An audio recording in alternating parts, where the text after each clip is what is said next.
இனிமே உன்னோட தேசத்தில் நீ தாண்டா செல்ல புள்ள.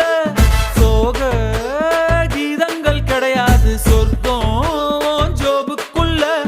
ஏரோப்ளேன் ராக்கெட் எல்லாம் காலடியில் ஓட விடு. சண்டே இல்ல எண்டே இல்ல இஷ்டம் போல ஆட்டம் போடு. உன்னோட தலையெழுத்த நீயே நல்லா எழுதிக்க.